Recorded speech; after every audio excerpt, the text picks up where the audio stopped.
हरिः ओम् हरिः ओम्। गुरुर्ब्रह्मा गुरुर्विष्णु गुरुर्देवो महेश्वरः गुरु साक्षात् परब्रह्म तस्मै श्री गुरुवे नमः। शङ्करं शङ्कराचार्यं केशवं बादरायणं सूत्रभाष्य कृतौ वन्दे भगवन्तौ पुनः पुनः। ईश्वरो गुरुरात्मेति मूर्तिभेदविभागिने व्योमवद्व्याप्तदेहाय दक्षिणामूर्तये नमः। कृष्णाय वासुदेवाय हरये परमात्मने प्रणतक्लेशनाशाय गोविन्दाय नमो नमः। गोविन्दाय नमो नमः। हरिः ओम्। नारायण नारायण नारायण नारायण।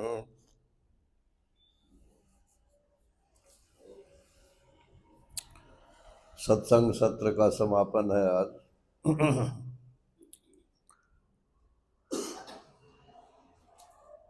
और समापन हो रहा है भगवान कृष्ण और उद्धव जी के परस्पर सत्संग से। गुरु और शिष्य जब मिलते हैं तो ऐसे इधर उधर की बातें नहीं करनी चाहिए। कोई ना कोई बात परमार्थ संबंधी पूछनी चाहिए। उद्धव जी ने ये पूछा था कि ये संसार, अभी आगे पूछ रहे हैं, नैवात्मनो न देहस्य संसृतिर्दृष्टि दृश्यो अनात्म स्वदृशोरीश कस्य स्यादुपलभ्य। ये 10वां श्लोक है। कहते हैं ये आत्मा तो दृष्टा है और ये शरीर दृश्य है, तो न तो आत्मा में बंधन है और न शरीर ही बंधा हुआ मालूम पड़ता है। ये पुनर्जन्म किसका होता है? आत्मा का तो होता नहीं और देह यहीं पर पड़ा रह जाता है। तो ये पुनर्जन्म होता किसको है? अगर कहो कि सूक्ष्म शरीर का होता है, कुछ ना कुछ तो बोलोगे ना। सूक्ष्म शरीर का होता है तो बताते तो ये है कि तुम्हारा पुनर्जन्म होगा, और प्रवृत्ति भी इसीलिए होती है कि मेरा पुनर्जन्म ना हो। और मुझे ये भी बताते हैं कि तुम आत्मा हो तो मेरा पुनर्जन्म हो नहीं सकता, और देह जड़ है, दृश्य है, इसका भी नहीं हो सकता, ये यहीं पर खत्म हो जाता है। तो फिर होता किसको है? अनात्मसु अदृश्यो रीश कस्य स्यात् उपलभ्यते। उपलब्ध तो होता है, लेकिन ये बताइए कि होता किसको? आत्मा को भी संभव नहीं है और शरीर को भी संभव नहीं।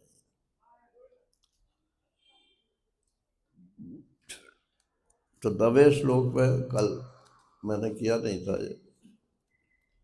9वें श्लोक में ये बात बताई थी कि पहले तो ये समझो कि ये जो संसार है जिसमें ये शरीर भी है, ये आदि अंत वाला है। आद्यंतवंत असत ज्ञात्वा, ये कभी पैदा हुआ था इस स्थूल शरीर, और ये एक दिन मर भी जाएगा। इसकी आदि भी है और इसकी अंत भी है। और चाहे 100 बरस नहीं 400 बरस रह जाए फिर भी ये रहेगा नहीं, असत है। हमारे देखते देखते ही समाप्त होता जाता है।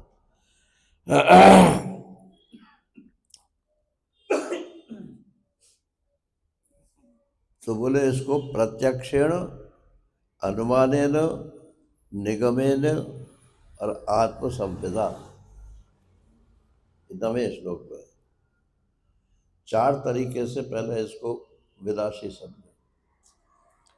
प्रत्यक्षेण, हमारे देखते देखते ही ये घट रहा है और सबके मर जाते हैं। और अनुमानेन, कोई भी वस्तु हो समय में काल में मरती अवश्य है। अनुमान प्रमाण से भी यह है कि एक दिन ये मर जाएगा। और निगमेन, शास्त्र भी यही कहता है, वेद भी यही कहता है कि शरीर विनाशी है। और आत्मसंविदा, अपने आत्मज्ञान से भी अगर हो जाए तो यही मालूम पड़ेगा कि ये शरीर असत है।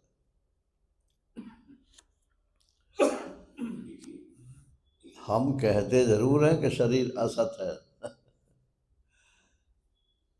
लेकिन मानते नहीं है। क्यों? कि अगर शरीर असत है तो सारी जितनी भी हमारी ये प्रवृत्ति है संसार में, ये तो शरीर को ही सुखी करने की है ना। मैं अपने शरीर को सुखी करता हूँ, अपने परिवार वालों के शरीरों को सुखी करता हूँ, फिर उनके सुख से फिर अपने को सुखी मानता हूँ। मैं चाहे रोग शैया पर पड़ा हूँ, लेकिन घर वाले अगर सुखी हैं तो ऐसा बड़े चैन से प्राण छोड़े मरने वाला तो मर गया चैन से प्राण छोड़े। तो ये ममता मोह जो है ये नहीं घटता। तो ये आत्मसंवेदा, अपने आप ही इस बात को समझना चाहिए कि ये मरने वाला है। तो उद्धव जी कह रहे हैं कि ठीक है मरने वाला है, लेकिन ये बताओ पुनर्जन्म किसका होगा? इसका भी नहीं होगा और आत्मा का भी नहीं होगा।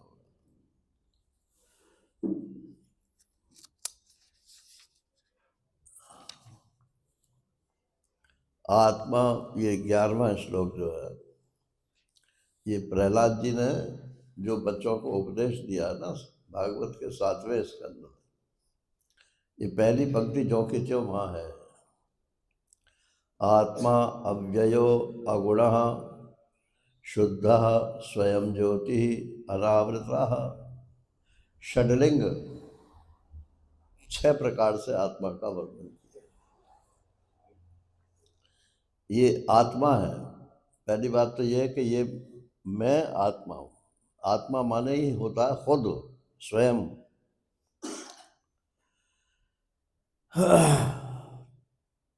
तो मैं माने आत्मा, मैं माने मनुष्य।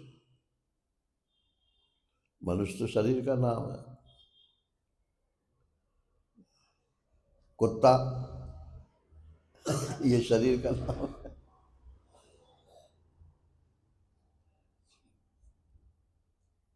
तो जितने भी प्राणी हैं उनके शरीर के नाम से ही वो सब जाने जाते हैं।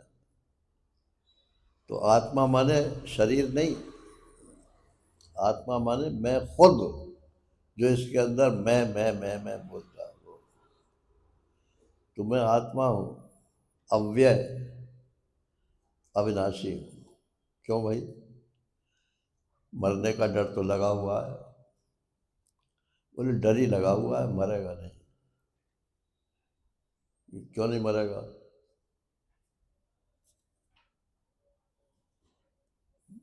कि मैं मर गया, ये आपको अनुभव होगा। मैं मर गया, ये किसको अनुभव होगा? अगर मेरे को अनुभव हो रहा है तो मैं मरा नहीं, और दूसरे कह रहे हैं कि तू मर गया तो उनके कहने की बात क्या है? कुछ भी कहे। तो मैं मरने वाला नहीं हूँ, अव्यय हूँ, क्योंकि इसका अनुभव मेरे को कभी भी नहीं हो सकता। और अगुणा, मेरे में कोई सात्विक राजस तामस तीनों गुणों में से कोई नहीं है। क्यों? क्योंकि मैं इनका साक्षी हूँ। ये गुण आ गया, सात्विक आ गया, राजस आ गया, तामस आ गया, मुझे मालूम पड़ता है। अरे भाई नींद आ रही है हमको, तो आपने शब्द ही तो बदला है, तामस तमोगुण आ गया। सत्संग में बैठ करके भी तमोगुण आ जाता है। मतलब सात्विक वातावरण में अगर नींद आवे किसी को तो वो तमोगुणी व्यक्ति है ना। तो निद्रा सबके आती है तो तमोगुण आ जाता है। फिर बैठे हैं सत्संग में, सोच रहे हैं कि वो फैक्ट्री में क्या हो रहा होगा। दुकान पे वो ग्राहक आया होगा, वो पैसे दिए कि नहीं दिए। एक महात्मा बड़ा नाटक करके बताते, बोले वो भजन कर रहे थे, इतने में पहले तो वैसे फोन चलते तो नहीं, अब मोबाइल फोन तो थे नहीं, क्या बोलते हैं, लैंडलाइन। अब भी चलते हैं, हाँ, लेकिन वो कब है अब।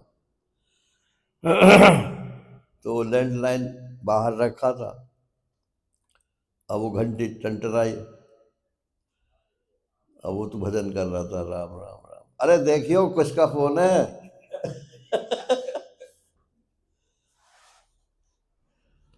और फलाने का हो तो उससे कह देना कि मैं इतने बजे मिलूंगा, रुपये दे के आवे।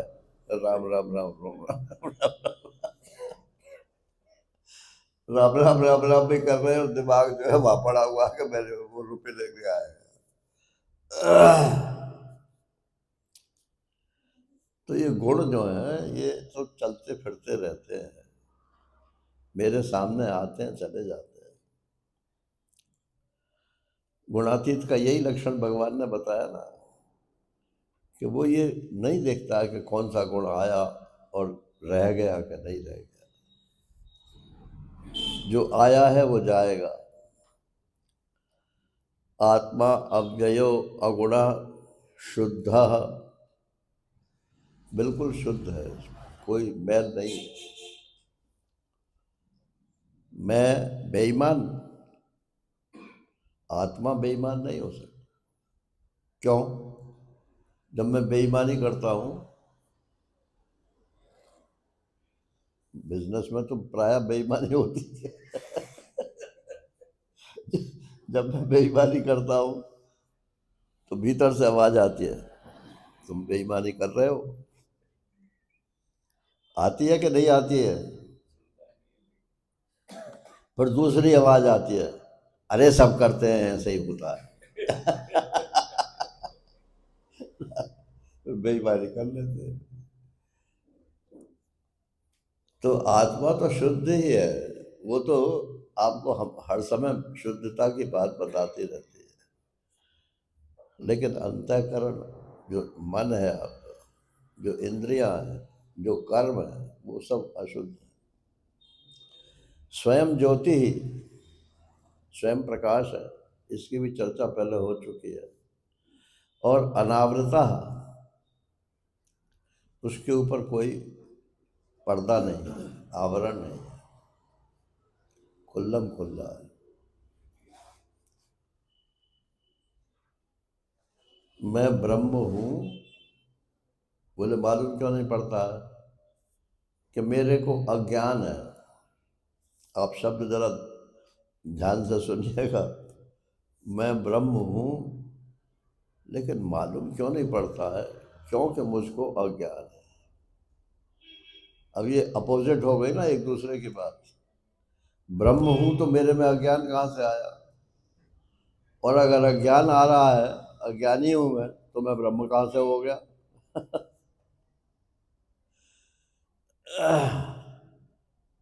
तो बताता तो है अंतः शुद्ध अंतःकरण कि तुम ब्रह्म हो, लेकिन अशुद्ध अंतःकरण उस पर हावी हो जाता है। ये सब अंतःकरण की माया है, आत्मा की माया नहीं है। अग्निवत दारुवत अचित देह कस्य एह संस्कृति। ये आत्मा तो अग्नि की तरह से है, और ये शरीर जो है ये लकड़ी की तरह से है। तो दोनों ही, वो जड़ है वो चेतन है, दोनों का ही पुनर्जन्म नहीं हो सकता। तो फिर ये पुनर्जन्म किसका होता है? यही संस्कृति, बार बार जन्म ना मरना। इसको संस्कृति बोलते, संसरण, संसारी बना। वल्लभ संप्रदाय में एक जगत मानते हैं और एक यही संसार मानते हैं। जगत तो परमात्मा की रचना है। जगत जन्मता है, फिर परिणाम को प्राप्त होता है और फिर लीन हो जाता है, उसको बोलते हैं जगत। और ये संसार जो है, ये एक जगह से दूसरी जगह ट्रैवलिंग, संसरण करना, एक शरीर से दूसरे शरीर में जाना, दूसरे से तीसरे में जाना, इसको बोलते हैं संसार। ये जीव पहले कहाँ था? मैं इस शरीर में आने से पहले कहाँ था? अब अनुमान लगाओ कहाँ था। शास्त्र कहेगा तुम वहाँ थे, वो मानने योग्य नहीं, वो अध्यारोप है। क्योंकि बाद में तो दूसरी बात बोलेगा वो कि तुम्हारा तो जन्म ही नहीं हुआ। तो पहली बात उस खुद ही काट दी।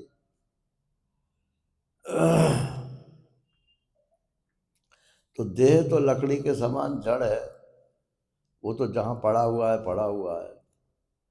और आत्मा जो है वो अग्नि के समान है, उसका पुनर्जन्म होने का सवाल नहीं, तो सबको जलाने का काम करता है, पुनर्जन्म को भी जला देगा। तो कस्य ये संस्कृति, ये बताइए फिर ये पुनर्जन्म होता किसका? श्री भगवान वाचो, ये दो श्लोक जो है 12वां और 13वां। यावत् देहेन्द्रिय प्राणै आत्मना सन्निकर्षणम संसार फलवान तावत् अपार्थोपि अविवेकिनः। बोले भाई मूर्खता का कोई इलाज नहीं है। मूर्ख व्यक्ति जो है कुछ का कुछ समझ सकता है। तो तुम पूछ रहे हो किसका होता है, अगर मैं ये कहूँ किसी का नहीं होता है तो तुम मानोगे नहीं, और मैं कहूँ कि शरीर का होता है तो तुम नहीं मानोगे, और मैं कहूँ आत्मा का होता है तो तुम नहीं मानोगे। तो फिर शास्त्र ने क्या दिया कि न तो आत्मा का होता है, न शरीर का होता है, जीव का होता है। हाँ, हमारा ठीक है, तो अब जीव का होता है। अब एक तीसरी चीज हो रहा है। ये मूर्खता का इलाज है ना रे, तीसरी चीज है नहीं। आप एक झटके से क्यों नहीं मान लेते कि मैं आत्मा हूं, मेरा जन्म नहीं होता? लेकिन नहीं मानते, इसलिए कहते हैं थोड़ा थोड़ा धीरे धीरे चलो भाई, पहले अपने को शरीर मत मानो, जीव मानो। जीव में दो चीजें हैं, चेतन ज्ञान प्लस क्रिया। ज्ञान और क्रिया मिलाकर के जो चीज है उसको बोलते हैं जीव। इस शरीर में वो, ये जीव ही इस शरीर का मालिक है। ये जो मैं बोलता है, ये जीव बोलता है।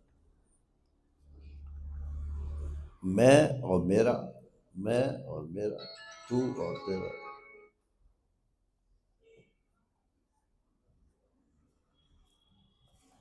इसको बंद करके रखो, नहीं तो देखे बिना मानोगे नहीं कि किसका आया।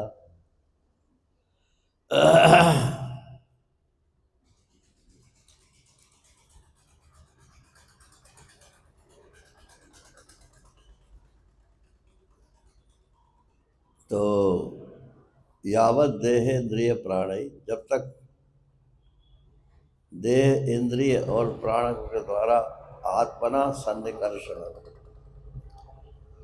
ये आत्मा के साथ मेरा देह, मेरे प्राण, मेरी इंद्रियां, ये मेरी मेरी मेरी मेरी जब तक ये लगी हुई है, संसार है फलवान तावत, तब तक आपका पुनर्जन्म होता रहेगा, चाहे आप मानो चाहे आप मत मानो। माने सपना आता रहेगा कि मैं पहले ये था, अब ये हो गया, अब आगे ये हो जाऊंगा, वो हो गया। ये सब सपना है ना, होता हुआ था कुछ नहीं है।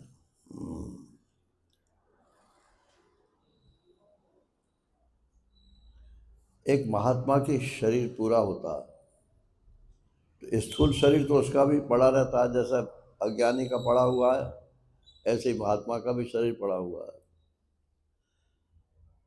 लेकिन महात्मा क्या, जब मरा नहीं था तब क्या मानता था अपने को? जीवन मुक्त। मैं जीवन से बंधा हुआ नहीं हूँ, आज चला जाए कल चला जाए कोई फर्क नहीं। अज्ञानी क्या मानता है? अभी मैं और जिंदा रहूं, अभी तो मुझे ये काम करना है, अभी तो मेरा ये काम अधूरा है। हाँ, जिंदा रहूं जिंदा रहूं जिंदा रहूं, मरना सबको पड़ता है, शरीर तो सबका रहेगा नहीं। यही अंतर है, और कोई अंतर नहीं। तो वो जो मुक्त पुरुष है उसका तो शरीर यही पड़ा हुआ है, और वो आगे उसका पुनर्जन्म नहीं होगा, क्योंकि वो मानता ही नहीं है, शुरू से ही नहीं मानता।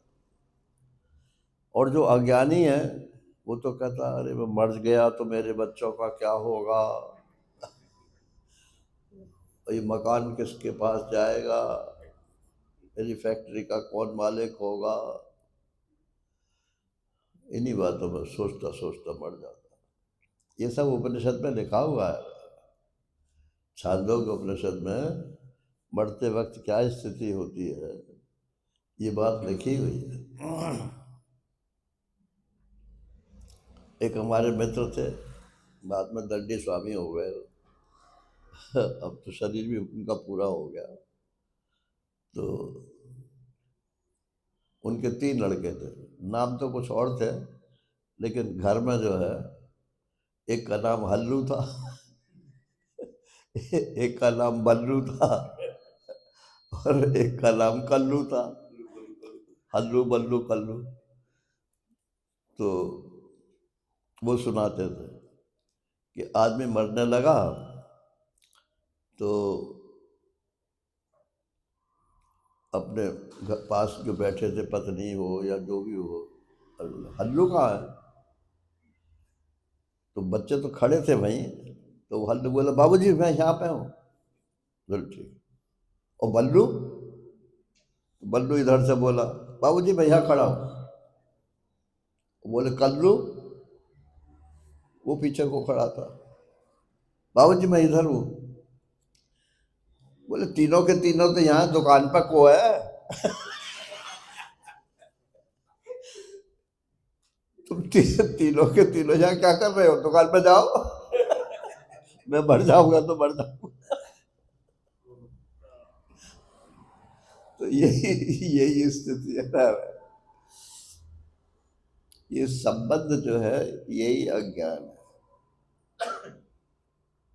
मेरा मेरा मेरा, मैं और मोर तोरते माया, जेह बस कीने जीव निकाय। तुलसीदास जी ने बहुत सरल शब्दों में बोल दिया, सारा संसार इसी में फंसा हुआ है, मैं और मेरा, तू और तेरा।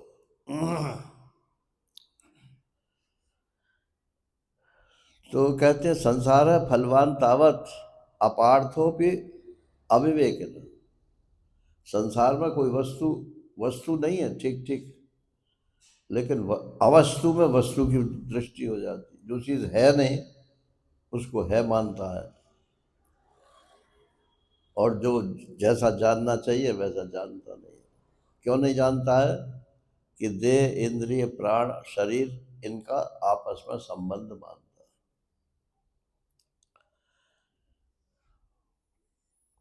उसने उद्धव जी पूछ रहे थे कि शरीर का पुनर्जन्म होता है कि आत्मा का पुनर्जन्म होता है? दोनों का नहीं हो सकता, प्रश्न तो ये था ना। तो भगवान उत्तर क्या दे रहे हैं कि ना आत्मा का होता है ना शरीर का होता है, ये बीच में जो ससुर जीव पड़ा हुआ है ना, इसका होता है। और ये जीव क्या है कि कुछ नहीं है, तुम्हारी मान्यता है कि मैं जीव, इस शरीर के मालिक का नाम जीव है, तो तुम मालिक तो हो ही नहीं, अपने आप को खामी का मालिक बना रहे हो। जीव, महाराज श्री ऐसे बोलते हैं, जीव कैसे लिखोगे? ज ई व, तीन तीन अक्षर लिखेंगे ना, ज ई व। अब जरा उल्टे कर दो, तो जो लास्ट में था वो पहले हो जाएगा। ब ई ज, वो बीज हो गया। जो जीव है वही बीज हो जाता है।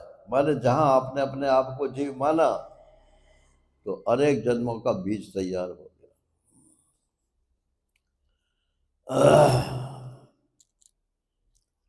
और सुबह ब्रह्म शब्द की बात हो रही थी, उस समय याद नहीं आया, अब याद आ रहा है। ब्रह्म कैसे लिखोगे? ब र ह म, ब्रह्म ऐसे ही लिखेंगे ना, ब र ह म। अब रा और हा का स्थान बदल दो। रा पहले है और हा पीछे है, अब हा को पहले ले आओ, तो क्या हो जाएगा? ब ह र म। और ब और हा मिलकर होता है भ। तो जो भ्रम था, ब्रह्म था, वो भ्रम हो जाएगा।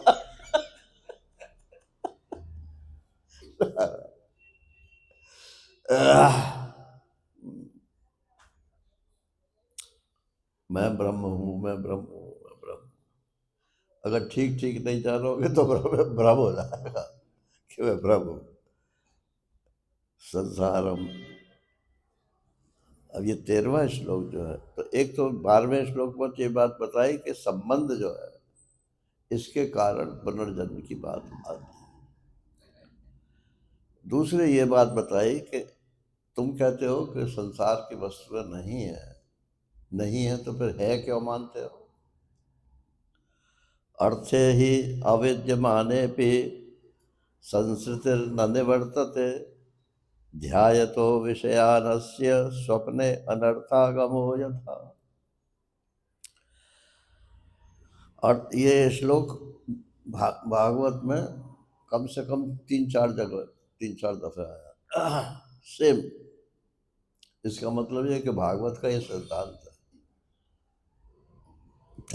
महर्षि तो कहते थे कि ये जो मांडू का कारिका है, ये कारिका ही एकादश स्कंद है, उसकी व्याख्या है। अर्थ है माने वस्तु, अविद्य माने भी, वो है नहीं।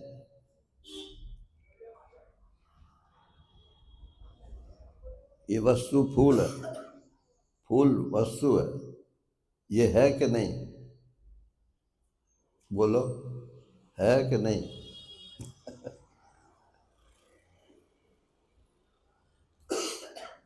फूल भी है, माइक भी है, पुस्तक भी है, घड़ी भी है, सब में है लगा हुआ है। तो है क्या है? है है है है, है का बाजार लगा हुआ है। तो आप उसका कुछ नाम रख दो, वो बात अलग है। हमने एक जगह एक दफ़े है का नाम फूल रख दिया, एक दफ़े है का नाम घड़ी रख दिया, एक दफ़े है का नाम माइक रख दिया, लेकिन है में भेद नहीं है। उसके ऊपर जो आपने नाम रूप का आरोप किया है उसमें भेद है। और नाम रूप का आप आरोप क्यों किया है? हमें टाइम देखना था तो घड़ी का आरोप कर दिया, प्रयोजनवश। हमको आंखों का रंग देखना था तो फूल देख दिया, आवाज़ बढ़ानी थी तो उसका नाम माइक रख दिया। है कोई वस्तु नहीं है। वस्तु जो है, नहीं सॉरी उल्टा कर गया, वस्तु तो है, चीज़ जो है वो तो है, और उसके सब नाम जो है वो सब व्यावहारिक है, अपने अपने ढंग से रख लिए। किसी भाषा में उसी चीज़ को कुछ बोलते हैं, किसी उसी, वस्तु वही है, लेकिन भाषा बदल जाने से नाम बदल जाते हैं।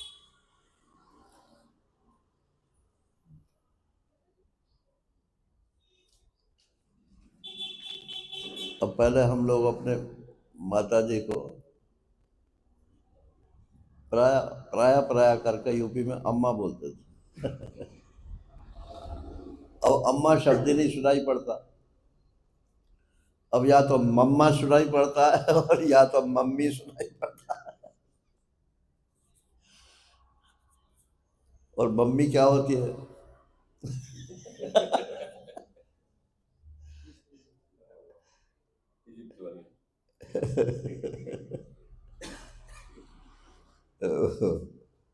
किसी पिक्चर में था, वो नाना जी आए उसके अपने बेटे के, मतलब अपनी बेटी के पास आए, तो उसके छोटे बच्चे थे, तो वो कह रहे थे मम्मी मम्मी, तो कहते, बेटी से बोलते, अरे ये मिमिया क्यों रहा, मिमी मिमे मिमे मिमे कर रहा है, ये मिमिया क्यों रहा है?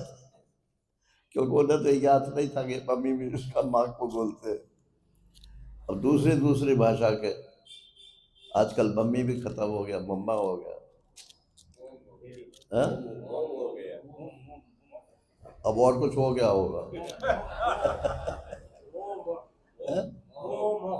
मोमा आपकी भाषा में।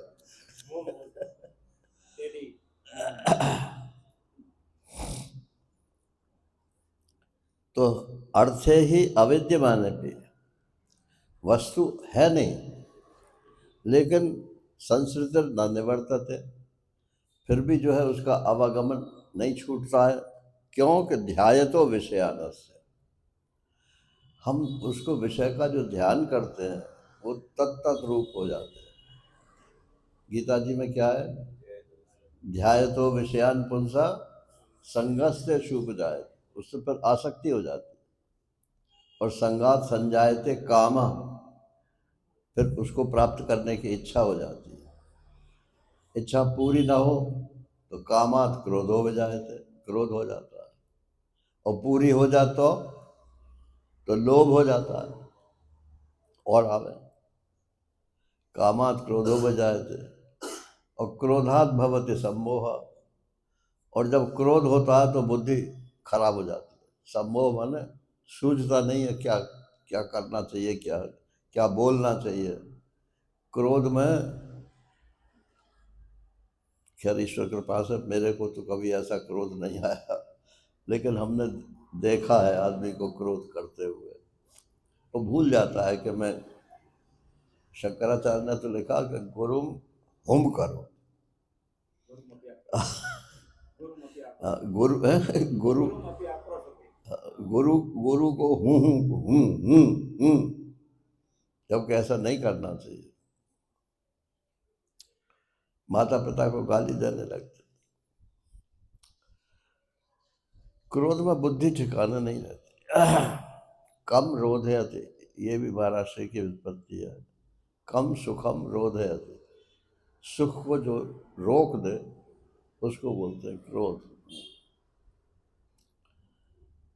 तो ध्याय तो विषयान, ये जो हम विषयों का ध्यान करते हैं, ये इसी से पुनर्जन्म होता है, वस्तु में पुनर्जन्म नहीं होता है। स्वप्ने अनर्थागमो यथा, जैसे स्वप्न में कोई वस्तु तो है नहीं, लेकिन वहाँ हमने देखा कि हम फंस गए।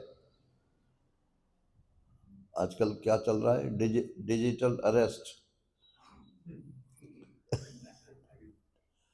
झूठा फोन आता है कि तुम्हारे ऊपर ये चार्ज है, तुम्हारे ऊपर ये चार्ज है, और उससे लाखों रुपए ठग लेते हैं।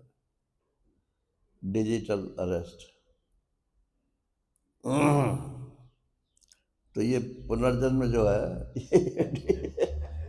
ये डिजिटल अरेस्ट है।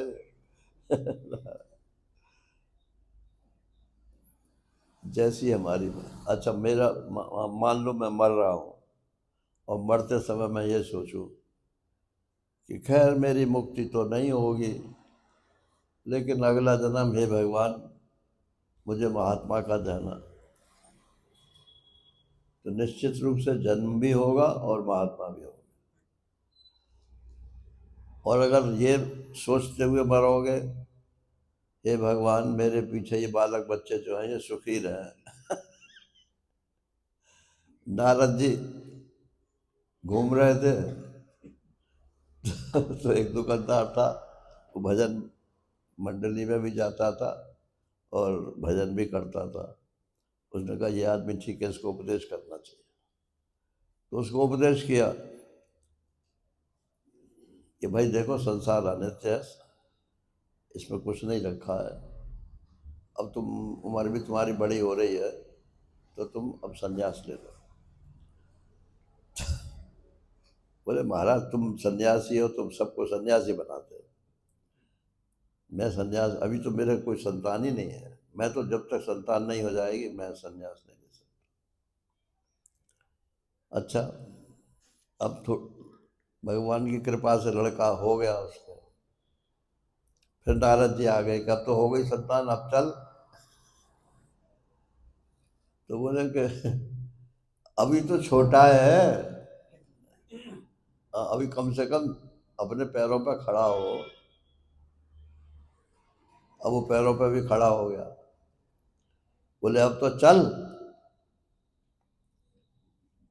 बोले ब्याह तो हो जान दो, हाँ, बहू का मुख तो देख ले। ब्याह भी हो गया। अरे नाती पोता हो जाए, वो भी हो गया। अब वो बहानेबाजी लगाता रहा और नारद जी को बहकाता रहा।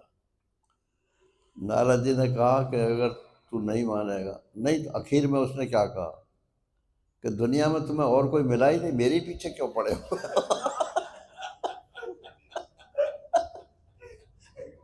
इतने इतने दिन से मेरे पीछे पड़े हो, और कोई तुम्हारे उपदेश के लायक मिला ही नहीं। तो बोले मत मान, मगर तू बकरा बनेगा, अब समझ।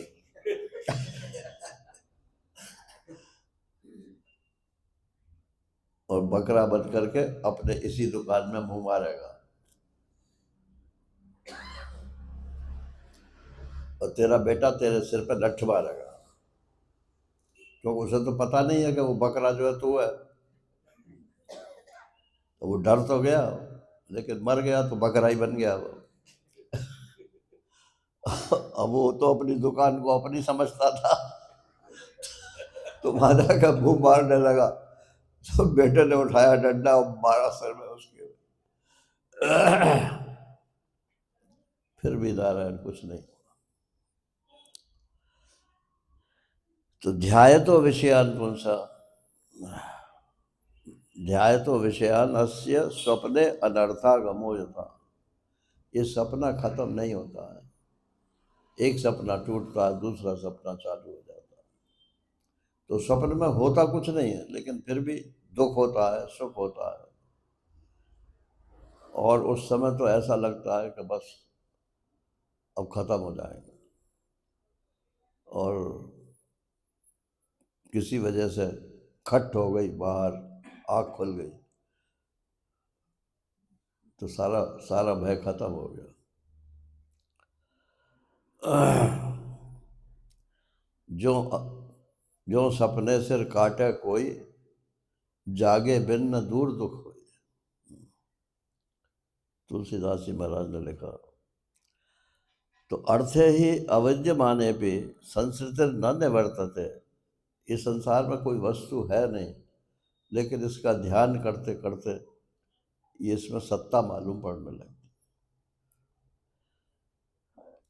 जैसे विषयों का ध्यान करते करते विषय सच्चे मालूम पड़ते हैं, और स्वप्न में विषय ना होते हुए भी और उनका ध्यान करते हुए नारायण स्वप्न में अनर्थ की प्राप्ति।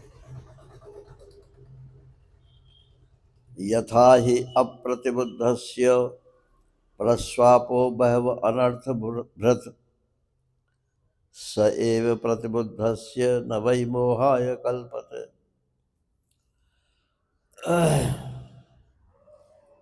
ये बात हो चुकी सपने की बात है। जब तक सपना देखता रहता है तब तक उसका दुख दूर नहीं होता। सपना टूटा, सारा दुख टूट जाता।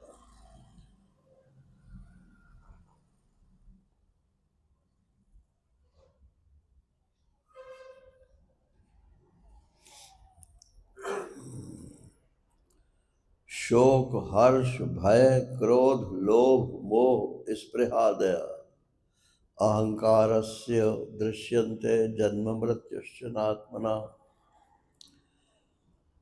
ये जो हमारे जीवन में शोक होता है, शोक माने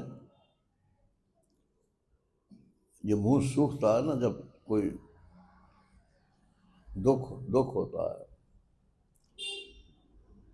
तो मुंह सूख जाता है, उसी को शोक बोलते हैं। हर्ष, जब कोई सुख होता है तो रोंगटे खड़े हो जाते हैं। भय, भय में भी रोंगटे खड़े हो जाते हैं। क्रोध, क्रोध में तो बस समझ लो आंखें लाल हो जाएंगी, होठ फड़कने लगेंगे अपने आप ही। लोभ, जिससे पैसा लेना है उससे तो ऐसा मीठा मीठा बोलते हैं, और जो तुमसे पैसा अपना मांग रहा है, अरे यार तुम रोजाना आ जाते हो, मैंने कह दिया ना कि 4 दिन पीछे दूंगा, उसे डांट के भगा दो। मोह, मोह माने उल्टी बुद्धि, मुंह वैचित्य, बुद्धि का उल्टा हो जाना, इसी को मोह बोलते हैं। जो अपना नहीं है उसे अपना मानते हैं, और जो अपना है, महात्मा अपने हैं, गुरु अपने हैं, भगवान अपने हैं, उनसे तो कोई संबंध नहीं, और संसार के प्राणियों से अपना संबंध मानते हैं। महर्षि संबंध का अर्थ करते थे सम माने अच्छी प्रकार से, बंध माने बंधन। जो अच्छी प्रकार से बांध ले उसको बोलते हैं संबंध।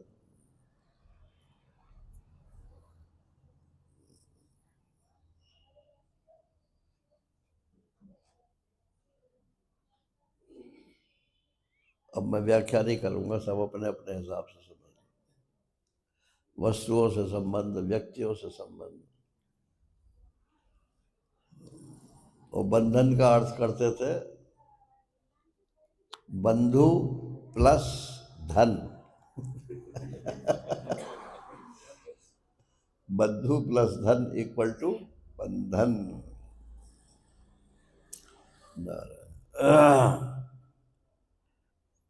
वो चाहे महात्मा का शरीर हो चाहे गृहस्थ का शरीर हो, बंधन का प्रकार सबका एक ही है। एक बंबई से महात्मा आए थे आश्रम में, घाटकोपर में उनका बड़ा आश्रम था। तो हमारे महंत जी जो थे ओंकारानंद जी महाराज, वो चूंकि उधर रहे थे तो उन्हें मालूम था, वो जो उसके महंत थे, तो उनको फालिज लग गए थे। तो वो आए, महाराष्ट्री तो थे नहीं, तो महंत जी से मिले। तो महंत जी तो पहचान गए कि ये वही है। तो बोले अब आप बुढ़े हो गए हो और फालिज भी लग गई है, अब आप अपना उत्तराधिकारी कोई रख दीजिए।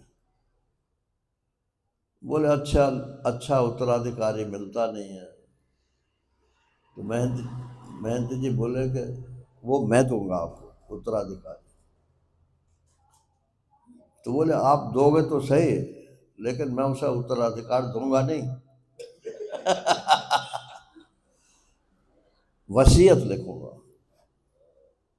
अगर मैंने उत्तराधिकारी दे दिया तो वो मुझे जीते जी बाहर निकाल देगा। खुद मरने को तैयार है ना, लेकिन उत्तराधिकार नहीं है।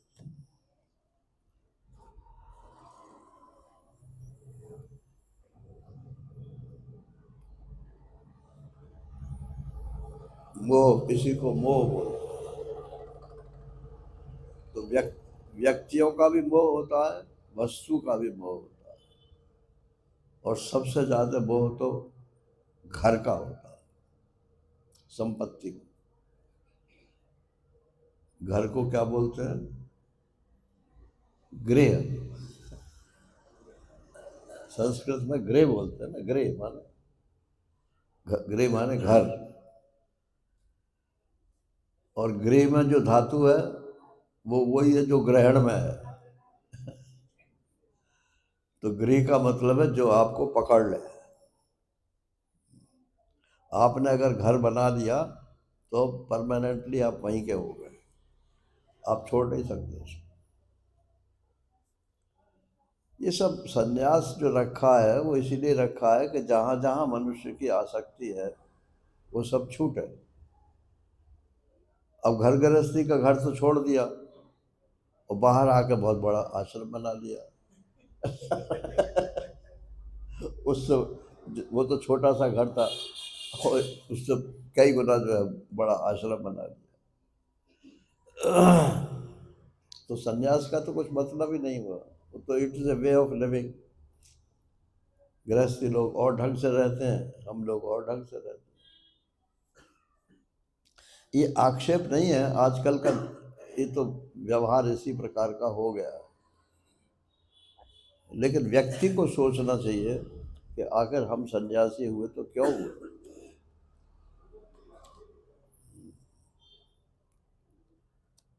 स्वामी गोविंदानंद जी सुनाते हैं कि कोई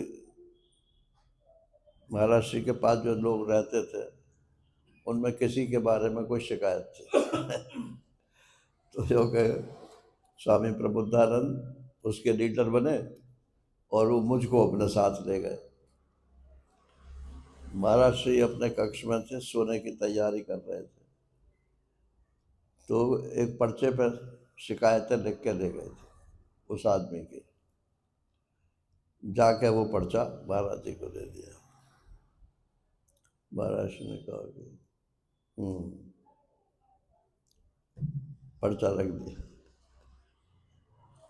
बोले आप लोग जिस काम के लिए घर से निकले थे वो काम आपका पूरा हो चुका है क्या? अब इन्हीं कामों के लिए घर से संन्यास लिया था।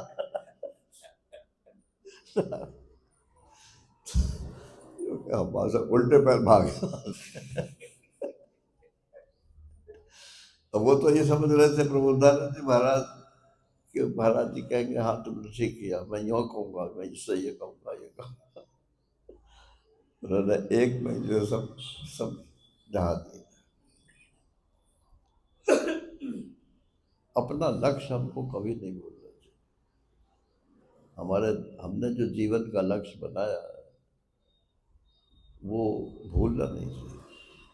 देर कितने भी लग जाए वो तो व्यक्तिगत है, और उसमें विघ्न भी आते ही है। तो विघ्नों को भी सहन करना चाहिए। तो कहते हैं ये शोक मोह इत्यादि जो है ये सब अहंकार के ही अलग अलग रूप है।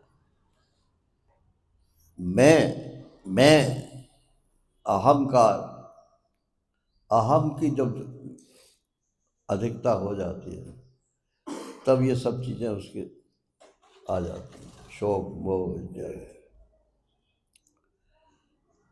आत्मा से इनका कोई संबंध नहीं। अहंकार से दृश्यन्ते जन्म मृत्युश्च। ये जन्म मरण किसका होता है? बोले अहंकार का होता है। ये जीव का नाम है दूसरा, अहंकार। न आत्मना, आत्मा का पुनर्जन्म नहीं होता, अहंकार का होता है, जीवात्मा का होता है। अपने को आप अहंकारी, जीव, कर्ता भोक्ता ये सब मानते रहोगे तो पुनर्जन्म होता रहेगा, ऑटोमेटिक है। भले ही चाहे से आप सपना ही समझो, एक सपना टूटेगा दूसरा सपना चालू हो जाएगा। लेकिन अभी आया ना कि सपने अनर्थागम हो। सपन में चाहे जितना अनर्थ हो, जब तक जागोगे नहीं तब तक वो अनर्थ दूर नहीं हो।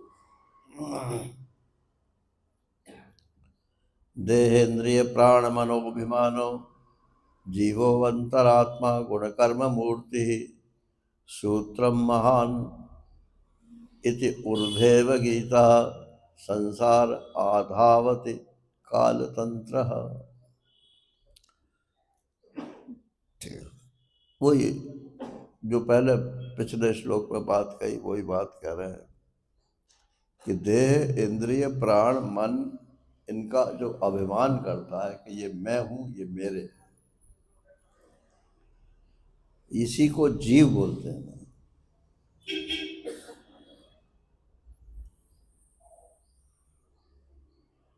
तो गुण कर्म मूर्ति, उस जीव का क्या स्वरूप हो जाता है फिर? जैसे जैसे गुण का चिंतन करता है वो वैसा ही हो जाता है। इसका सबसे बढ़िया उदाहरण पुरंजनोपाख्यान है भागवत। इतना पुरंजनी में आसक्त हो गया कि उसको अगला जन्म स्त्री का मिला, और वो पुरंजनी उस पुरुष के उसमें इतनी आसक्त हो गई कि वो पुरुष बन गई। महाराज श्री भागवत सुना रहे थे, तो आजकल तो सब मिले जुले बैठते हैं, लेकिन भागवत में ऐसा लिखा है कि व्यवस्था ऐसी होनी चाहिए कि महिलाएं एक तरफ बैठे, पुरुष एक तरफ बैठे, महात्माओं के लिए अलग होना चाहिए और जो महापुरुष लोग हैं उनके लिए अलग होना चाहिए।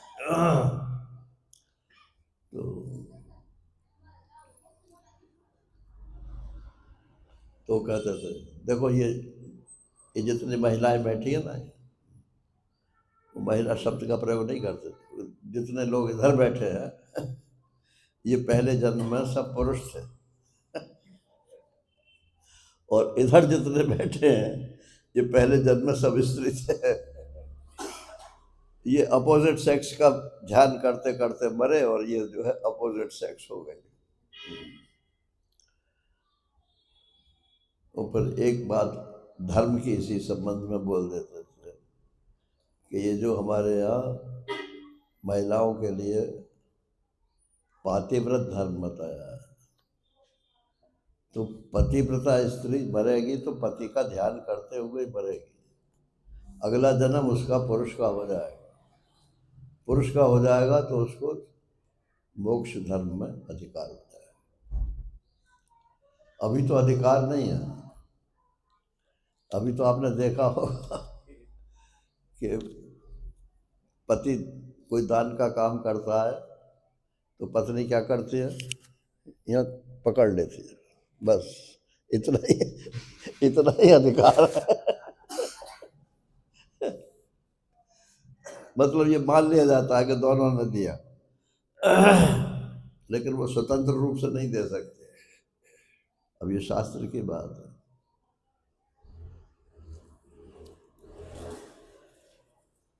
तो देह, इंद्रिय, प्राण, मनोविमानो, जीवो, अंतरात्मा, गुण कर्म मूर्ति, ये जीव जो है यही गुण कर्म मूर्ति है अंतरात्मा की। इसी को कहीं कहीं सूत्र कहा है, कहीं कहीं महान महत्त्व कहा है। इति ऊर्ध्व गीता, अलग अलग कई जगह से किया गाया गया है। संसार आधावति काल तंत्र, यही जो है संसरण एक शरीर से दूसरे शरीर में जाता है। बोले क्यों जाता है? कि काल तंत्र, समय की पुकार है, सृष्टि चल रही है, भगवान का जो नियम है उसके अनुसार लोग मरेंगे भी, अगला जन्म भी होगा।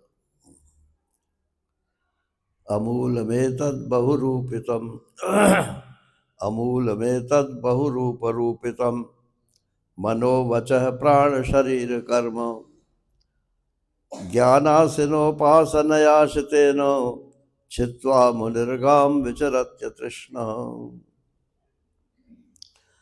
अमूलम एतद बहुरूप रूपितम, इनका कोई मूल जड़ नहीं है। मन, वचन, प्राण, शरीर, कर्म, ये सब बहुत बहुत से रूपों में जो रूप हो रहे हैं, इनका कोई मूल नहीं है सिवाय अज्ञान के। अज्ञान तो बुद्धि में होता है। पहले जो मरे थे, पहले जो शरीर था तुम्हारा, उसमें जो तुम्हारी बुद्धि थी, उसमें तुमने ऐसा सोचा, इसलिए इस जीवन में ऐसा हो गया। अब तुम जैसा सोचोगे वो अगले जीवन में हो जाएगा। तो ये वेदांत के लोग मानते तो नहीं है भाई, इसमें जरा क्या बुद्धिवाद है। वो बुद्धिवाद है, लेकिन बुद्धि का ही सारा खेल है।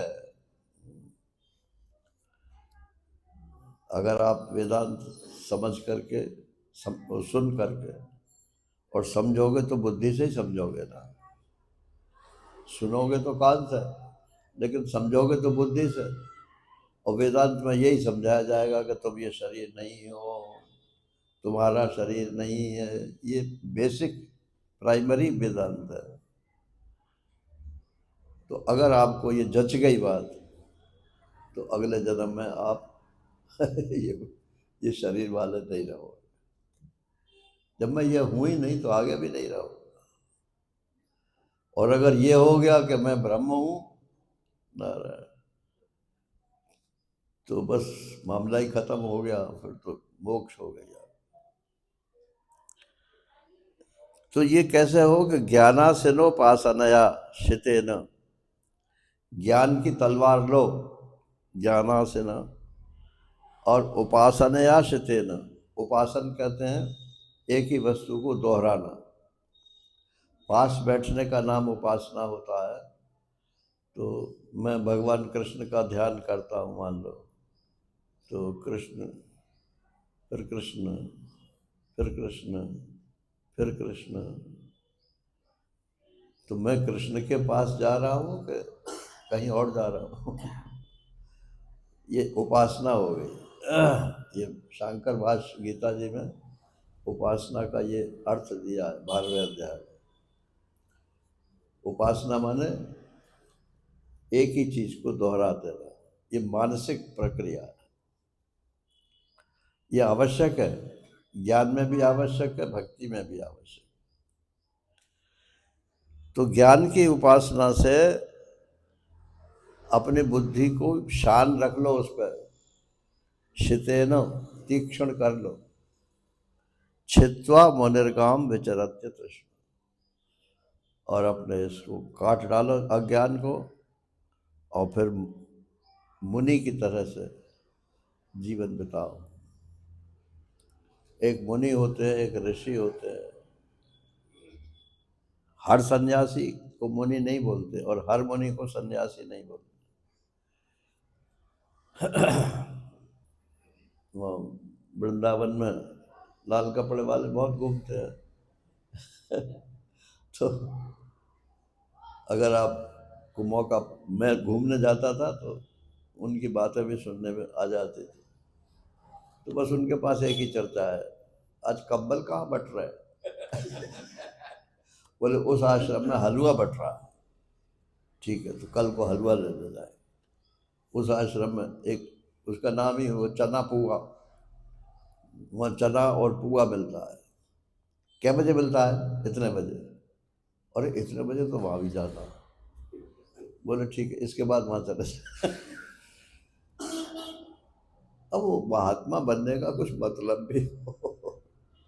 अरे कुछ मेहनत करो, कमाओ, खाओ, महात्मा की तरह से क्यों रहे?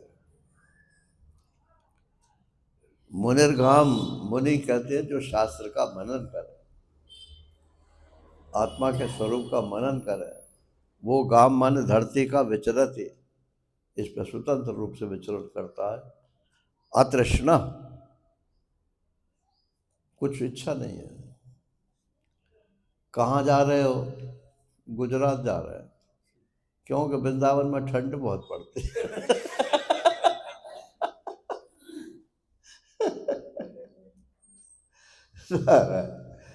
तो ठंड से बचने के लिए गुजरात जा रहे हैं। ये तो तृष्णा हो गई ना। तो कहा कि मुनि को जो है अतृष्णा, उसका काम ही है घूमना, इधर से उधर, इधर से उधर। जाओ।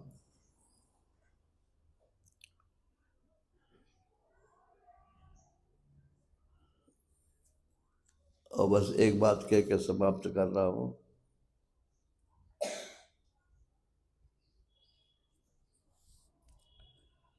संसार जो है इसमें आभूषण की दृष्टि छोड़ दो, सोने की दृष्टि लगा।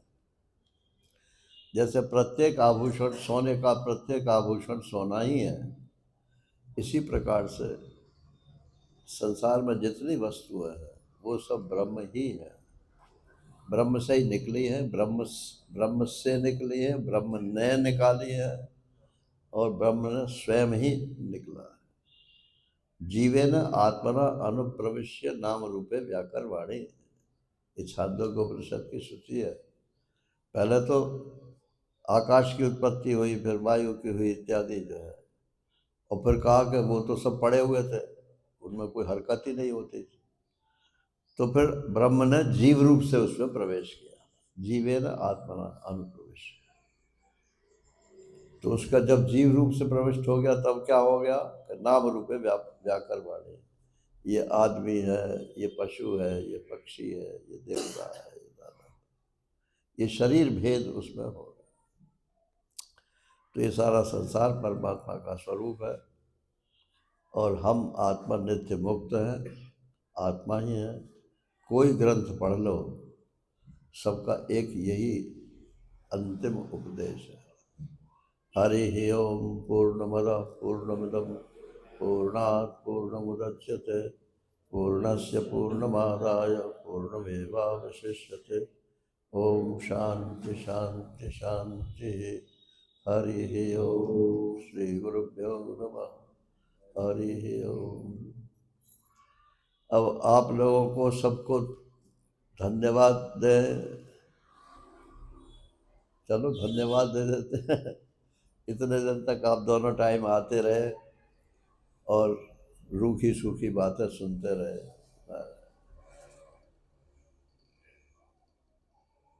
और जो इसके अधिष्ठाता थे जिन्होंने बुलाया हमको, भरत भाई को, और उनके सहयोगी जितने हैं उन सबको मेरा बार बार वंदन। आप लोग भक्ति ज्ञान में बढ़ते रहे। हरि ओम।